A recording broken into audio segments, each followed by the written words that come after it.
여러분 반갑습니다. 인연 따라 오늘도 한자리에 모여 부처님의 지혜와 자비를 함께 나누게 됨을 깊이 기쁘게 생각합니다. 우리가 불교를 말할 때 흔히는 산중의 고요한 선방을 떠올리고 목탁 소리와 향내 속의 수행을 먼저 생각합니다. 그러나 부처님의 가르침은 산문 안에만 머물지 않았습니다. 병든 이를 살피는 병원이 되었고 굶주린 이를 보듬는 공양이 되었으며 서로 다른 신앙을 품어 안는 포용이 되었습니다. 오늘 여러분과 함께 나누고자 하는 이야기는 바로 그러한 살아 움직이는 불교, 도시 속에서 숨쉬고 사람들 삶 속에서 실천되는 불교의 모습입니다. 홍콩이라는 한 도시 안에서 자비는 의료가 되었고 신앙은 융합이 되었으며 수행은 봉사가 되었습니다. 우리는 그 발자취를 따라가며 과연 불교의 진리는 어디에 머무는가, 또 어떻게 현실 속에서 꽃피는가를 함께 살펴보게 될 것입니다. 부디 오늘 이 시간이 지식을 더하는 시간이 아니라 마음을 밝히는 시간이 되시기를 바라며 각자의 삶의 자리에서 자비한 생각을 실천으로 옮기는 작은 인연이 되기를 발언합니다. 감사합니다. 홍콩에 머물던 어느 날이었습니다. 불교병원의 운영 모습을 살펴보기 위해 하루 종일 병원 안을 오가며 의사도 만나고 행정직원도 만나고 또 치료를 받으러 온 환자들과도 이야기를 나누었습니다. 병원은 분주했지만 어딘가 고요했습니다. 소란스러운 기계 소리 속에서도 사람을 대하는 눈빛만은 참으로 부드러웠습니다. 그런데 가장 놀라운 이야기는 병원 원장 스님의 입에서 나왔습니다. 이 병원은 홍콩 여러 불교 단체들이 매달 정성을 모아 운영합니다. 큰 단체는 큰 만큼, 작은 단체는 작은 만큼 각자의 형편대로 보시를 이어갑니다. 순간 저는 마음속으로 계산을 해보았습니다. 이렇게 큰 병원을 유지하려면 얼마나 막대한 비용이 들까 하고 말입니다. 그런데 더 놀라운 것은 그 다음이었습니다. 진료비가 믿기지 않을 만큼 저렴했던 것입니다. 초진비가 겨우 몇 천 원 수준, 재지는 그보다도 더 낮은 금액이었습니다. 저는 무심코 물었습니다. 이렇게 해서 병원이 운영이 됩니까? 원장 스님은 잠시 미소를 지으시더니 아주 담담하게 말씀하셨습니다. 병원은 이익을 남기기 위해 있는 것이 아니라 고통을 덜어주기 위해 존재합니다. 부처님께서 병든 이를 먼저 보살피라 하셨으니 우리는 그 말씀을 따를 뿐입니다. 그 말을 듣는 순간 병원의 건물도 장비도 의사도 전혀 다른 모습으로 보이기 시작했습니다. 이곳은 단순한 의료기관이 아니라 자비가 제도가 되어 움직이는 수행 도량이었습니다. 병원을 나와 로비에 잠시 서 있는데 한 노인이 진료를 마치고 나오며 두 손 모아 합장으로 인사를 올렸습니다. 의사는 가볍게 고개를 숙여 답했고 그 모습은 마치 법당에서의 예경과도 같았습니다. 그때 문득 이런 생각이 들었습니다. 아, 부처님은 병원 안에도 계시는구나. 경전 속 문장이 아니라 주사 바늘과 처방전 사이에서도 자비는 살아 움직이고 있었습니다. 그날 저는 깨달았습니다. 불교의 진리는 산중의 목탁 소리 속에만 있는 것이 아니라 병든 이를 향해 내미는 한 손, 고통을 덜어주려는 한 마음 속에도 그대로 숨쉬고 있다는 것을 말입니다. 홍콩의 하늘이 엷은 안개에 잠겨있던 어느 아침이었습니다. 저는 불교병원의 운영체계를 살펴보기 위해 이른 시간 병원을 찾았습니다. 겉모습은 여느 종합병원과 다르지 않았습니다. 높은 건물, 분주한 접수 창구, 쉼없이 오가는 의료진의 발걸음. 그러나 병원 안을 한 걸음 더 들어서는 순간 설명하기 어려운 공기가 느껴졌습니다. 분주하지만 거칠지 않았고 조용하지만 무겁지 않았습니다. 마치 법당에서 느껴지는 고요가 하얀 복도 위에 은은히 내려앉아 있는 듯 했습니다.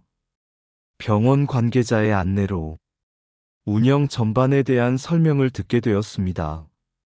이 병원은 특정 재단 하나가 운영하는 것이 아닙니다. 홍콩의 여러 불교 신행단체들이 각자의 형편에 맞추어 매달 보시를 이어갑니다. 큰 단체는 큰 보시를, 작은 단체는 작은 보시를, 그러나 마음만은 크고 자금 없이 모였습니다. 그 정성들이 모여 의사를 초빙하고 최신 의료 장비를 들이고 환자 치료 시스템을 갖추게 되었다는 것입니다. 저는 속으로 감탄했습니다. 한 사람의 원력이 아니라 수많은 불자들의 합심이 병원을 세웠구나. 그런데 더 놀라운 이야기가 이어졌습니다. 그래서 저희 병원은 진료비가 매우 낮습니다. 돈이 없어 치료를 포기하는 일이 없도록 하는 것이 이 병원의 원칙입니다.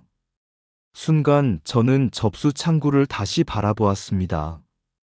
번호표를 들고 앉아 있는 사람들, 진료 순서를 기다리는 노인, 아이를 아는 부모의 표정이 전혀 초조해 보이지 않았습니다.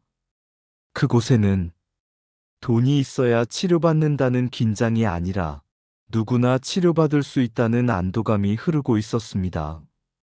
진료실 앞을 지나는데 한 의사가 휠체어를 직접 밀어 환자를 검사실까지 모셔다 드리고 있었습니다. 그 모습은 의사가 환자를 이끄는 장면이 아니라 보살이 중생을 건네는 장면처럼 보였습니다. 문득 이런 생각이 스쳤습니다. 경전 속에서 보아온 약사열애의 서원, 병든 이를 먼저 구제하겠다는 그 원력이 지금 이 병원 안에서 현실이 되어 움직이고 있구나. 이곳에서 자비는 기도문 속 문장이 아니었습니다. 자비는 의료 장비가 되었고 진료 시스템이 되었으며 치료비 정책이 되었습니다. 마음속에만 머물던 자비가 제도와 구조를 만나 사회 전체를 치유하는 힘으로 바뀌어 있었던 것입니다. 병원을 나서며 저는 오래 서서 건물을 바라보았습니다. 그리고 조용히 마음속으로 합장했습니다. 자비가 개인의 덕목에 머물면 미담이 되지만 자비가 제도가 되면 세상이 바뀌는구나. 그날 저는 분명히 보았습니다.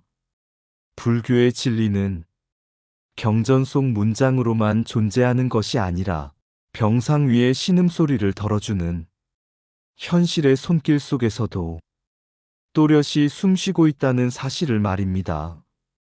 자비는 마음에 머물 때 덕목이지만 제도가 될 때 세상을 치유한다. 한 사람의 보시는 선행이지만 많은 이의 보시는 사회를 살린다. 병원을 세운 것은 돈이 아니라 고통을 외면하지 않는 마음이었다. 약은 병을 고치지만 자비는 삶을 일으킨다. 부처님의 손길은 때로 주사 바늘 끝에서 시작된다. 수행이 깊어질수록 중생과의 거리는 가까워진다.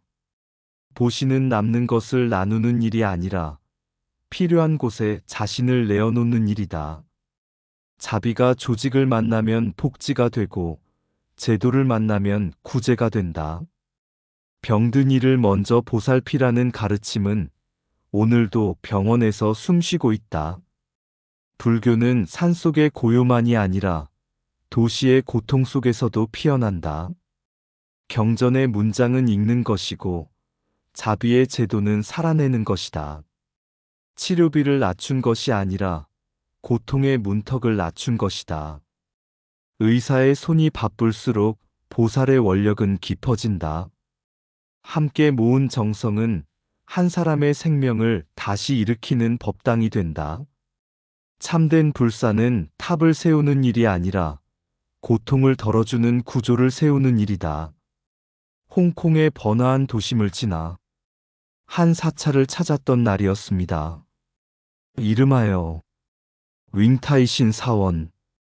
입구에 들어서는 순간 향 연기가 안개처럼 피어오르고 기도하는 사람들의 손길이 물결처럼 이어지고 있었습니다. 그 모습만 본다면 분명 불교 사찰의 풍경이었습니다. 그러나 법당 안으로 한 걸음 더 들어섰을 때 저는 잠시 발걸음을 멈출 수밖에 없었습니다. 중앙에는 부처님이 모셔져 있었지만 그 곁에는 도교의 신선이 있었고 또 다른 쪽에는 유교적 성현의 위패가 자리하고 있었습니다. 하나의 법당 안에 세 가지 신앙이 함께 숨쉬고 있었던 것입니다. 처음에는 마음이 낯설었습니다. 어찌 부처님 곁에 다른 신앙의 형상이 함께할 수 있을까? 불자로서 익숙한 신앙의 틀이 조용히 고개를 들었기 때문입니다. 그런데 법당을 한 바퀴 돌며 기도하는 사람들을 바라보는 순간 그 낯설음은 서서히 녹기 시작했습니다. 어떤 이는 부처님께 절을 올렸고 어떤 이는 도교 신상 앞에 향을 피웠으며 또 어떤 이는 세 곳을 모두 향해 합장하고 있었습니다. 대상은 달랐지만 간절함의 깊이는 하나였습니다. 법당을 나서려는 순간 입구 한켠에서 또 다른 장면이 눈에 들어왔습니다. 작은 의자 하나, 그 위에 앉은 한 사람, 그리고 그 앞에 적힌 글. 점을 봐드립니다.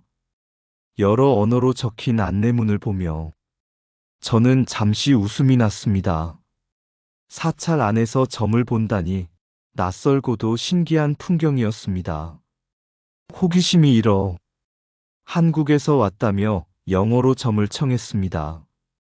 점사는 제 삶의 기륭을 이야기했지만 제 마음은 오히려 다른 생각에 머물러 있었습니다. 수행의 공간과 전복의 공간이 어찌 한자리에 있을 수 있을까?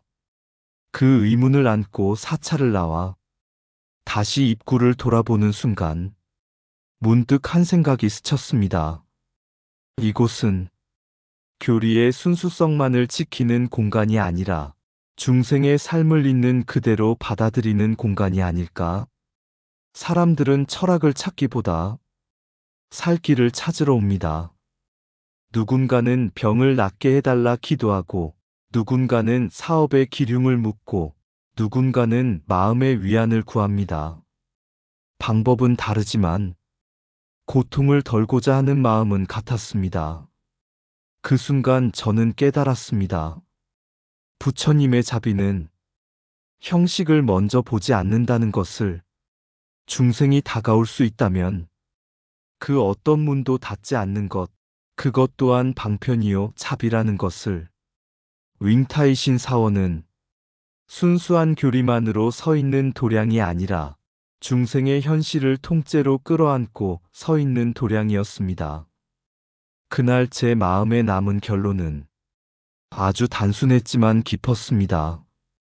홍콩의 불교는 순수성만으로 존재하지 않는다. 포용성으로 숨쉬고 있구나. 부처님 한 분만 모신 법당도 거룩하지만 수많은 중생의 삶을 함께 품은 공간 또한 또 다른 의미의 자비 도량임을 그곳에서 조용히 배우게 되었습니다. 순수함이 경계를 세운다면 자비는 그 경계를 허문다. 부처님의 법은 한 길이지만 중생이 들어오는 문은 수없이 많다. 신앙의 형식은 달라도 고통을 덜고자 하는 마음은 하나다. 포용은 교리를 약하게 하는 것이 아니라 자비를 넓히는 일이다. 방편은 진리를 흐리는 것이 아니라 진리에 이르게 하는 달이다. 한 법당에 여러 신앙이 머문다는 것은 중생의 삶이 그만큼 넓다는 뜻이다. 수행이 하늘을 향한다면 포용은 땅을 향한다. 부처님은 이름이 아니라 고통을 덜어주는 자리에서 드러난다. 점을 묻는 마음도 결국은 삶의 길을 찾고자 합니다. 순수성만을 지키는 신앙은 높아질 수는 있어도 넓어지지는 못한다. 자비는 옳고 그름을 가르기 전에 먼저 품는다. 중생이 다가올 수 있다면 그 어떤 문도 닫지 않는 것이 보살의 길이다. 신앙이 현실을 외면하면 교리가 되고 현실을 품으면 구제가 된다. 하나의 진리가 여러 모습으로 나타나는 것은 중생의 근기가 서로 다르기 때문이다. 포용으로 숨쉬는 도량은 교리를 말하기 전에 이미 자비를 실천하고 있다. 홍콩에 머물던 어느 일요일 아침이었습니다. 잠시 시간이 비어 호텔 로비에 내려섰는데 난타우 섬으로 향하는 배편이 있다는 안내를 보게 되었습니다. 섬까지 2시간 왕복이면 하루 수행이 되겠구나. 그 가벼운 마음이 뜻밖의 깊은 인연으로 이어질 줄은 그때는 알지 못했습니다. 배는 도시의 빌딩 숲을 뒤로하고 점점 고요한 바다 위로 나아갔습니다. 물결 소리만 남은 시간 속에서 마음도 서서히 잔잔해졌습니다. 섬에 도착해 바라보니 높은 산 중턱 위에 사찰 하나가 보였습니다. 저곳까지 어떻게 올라갈까?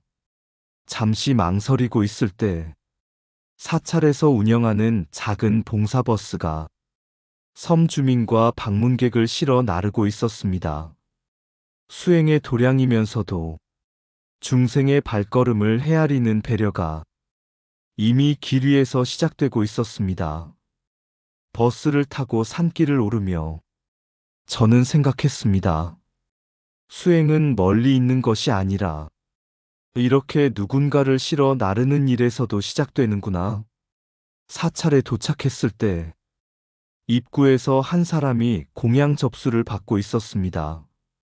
처음에는 입장료인가 생각했지만 점심 공양 시간에 맞춰 식사를 준비하기 위한 절차라는 설명을 들었습니다. 이름과 인원, 시간을 적고 정해진 시각에 공양간으로 들어갔습니다. 정오가 가까워지자 사람들이 조용히 자리에 앉기 시작했습니다. 그때 문이 열리며 2분의 스님이 들어오셨습니다. 한 분은 밥과 반찬을, 다른 한 분은 국과 찬을 어깨에 나누어 메고 천천히 걸어 들어오셨습니다. 그리고 자리 앞에 이르러 한 손으로 합장을 하며 이렇게 인사를 하셨습니다. 귀한 걸음 해주셔서 감사합니다. 소찬이지만 정갈히 준비했습니다. 맛있게 드시고 건강하시길 바랍니다.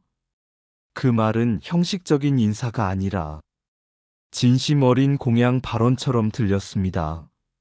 스님들은 한 자리 한 자리 돌며 인원에 맞게 공양을 놓아드렸습니다. 2손이 바쁘니 한 손으로 합장을 하고 고개를 숙여 인사를 올리며 음식을 내려놓았습니다. 그 모습은 배식이 아니라 수행이었습니다.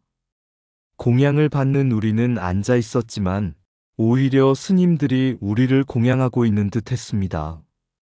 그 장면을 바라보며 제 마음에 한 생각이 깊이 내려앉았습니다. 수행이란 무엇인가? 좌선의 고요만이 수행일까?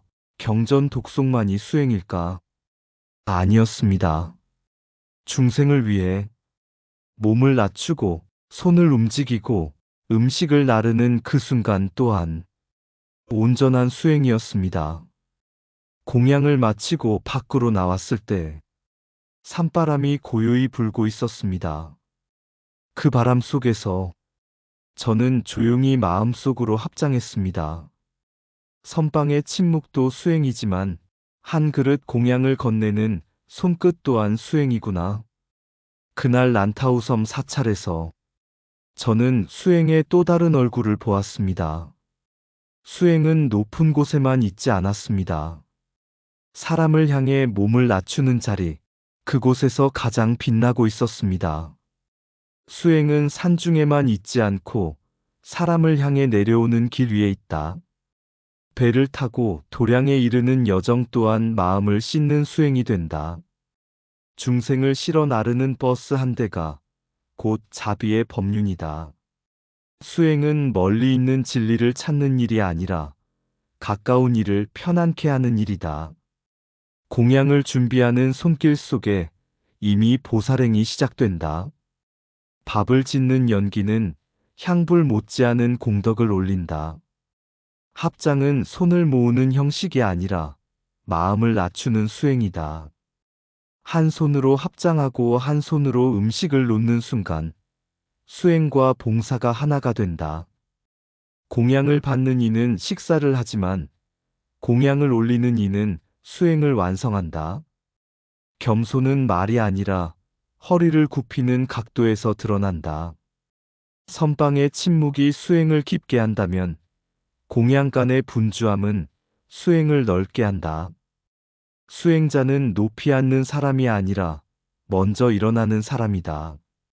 한 그릇의 밥에도 중생을 향한 발언이 담길 수 있다. 몸을 낮출수록 수행은 높아지고 손을 움직일수록 자비는 깊어진다.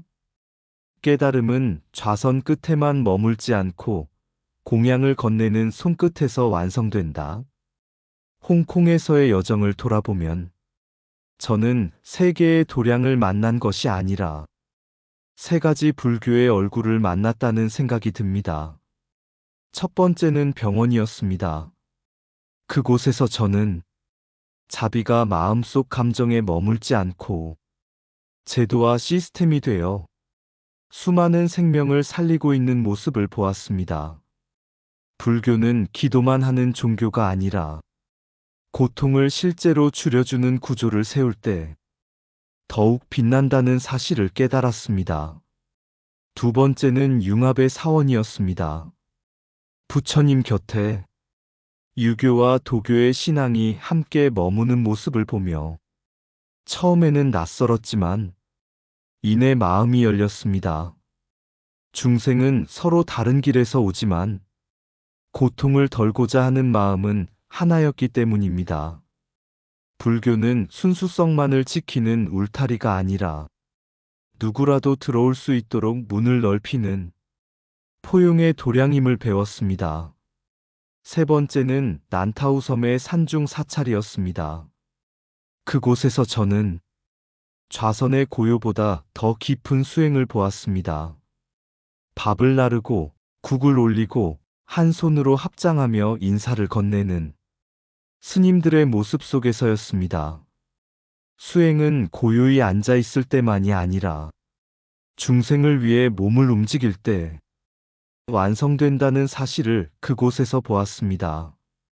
이렇게 돌아보니 세 장면은 서로 다른 이야기가 아니었습니다. 병원에서는 자비가 사회를 치유하고 있었고 융합사원에서는 포용이 중생을 품고 있었으며 난타우 섬에서는 수행이 봉사로 피어나고 있었습니다. 자비, 포용, 수행, 이 세 가지는 따로 존재하는 덕목이 아니라 하나의 불교가 세 방향으로 숨쉬는 모습이었습니다. 그 여정을 마치며 제 마음에 한 문장이 조용히 떠올랐습니다. 불교는 산속에만 있지 않고 도시의 병원에 있으며 사람들 사이의 신앙 속에 있고 공양을 건네는 손끝에도 살아있다는 사실이었습니다. 결국 부처님의 가르침은 경전 속에만 머무르지 않았습니다.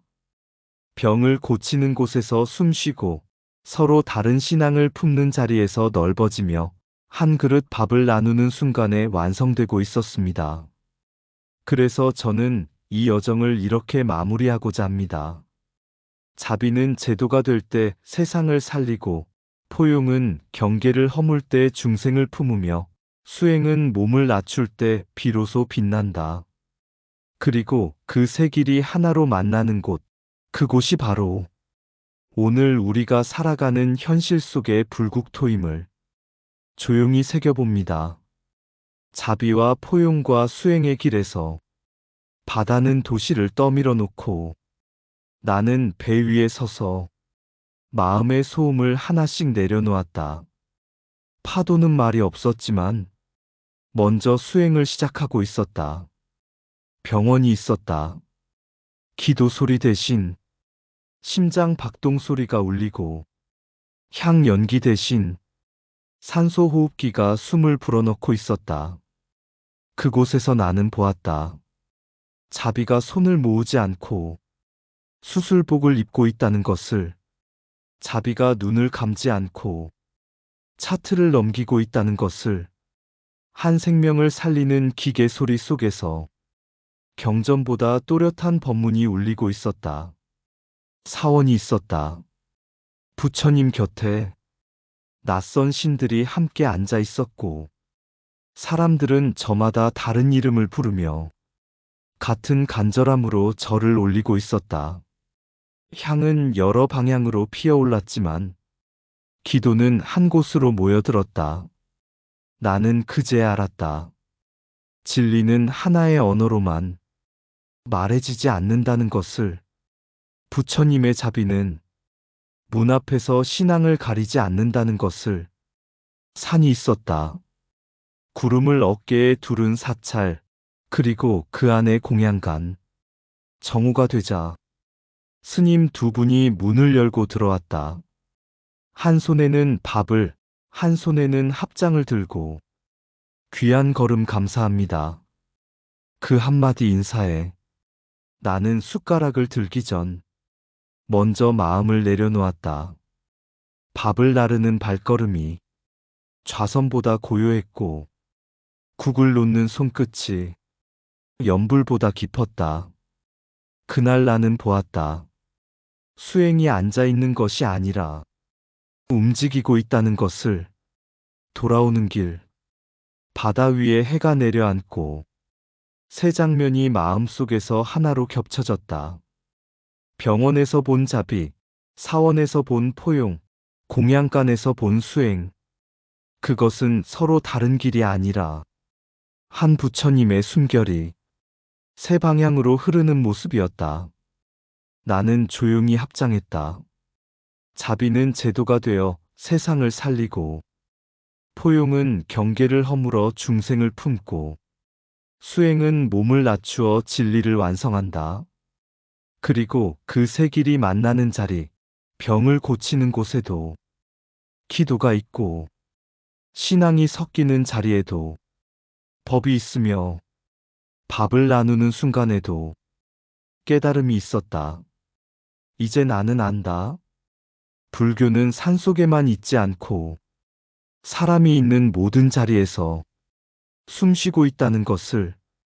오늘도 누군가는 병을 고치며 수행하고, 누군가는 타인을 품으며 수행하고, 누군가는 밥을 나르며 수행한다. 그 모든 손끝 위에 보이지 않는 합장이 놓여 있다. 그래서 나는 이 여정의 끝에서 이 한 줄을 마음에 새긴다. 진리는 멀리 있지 않다.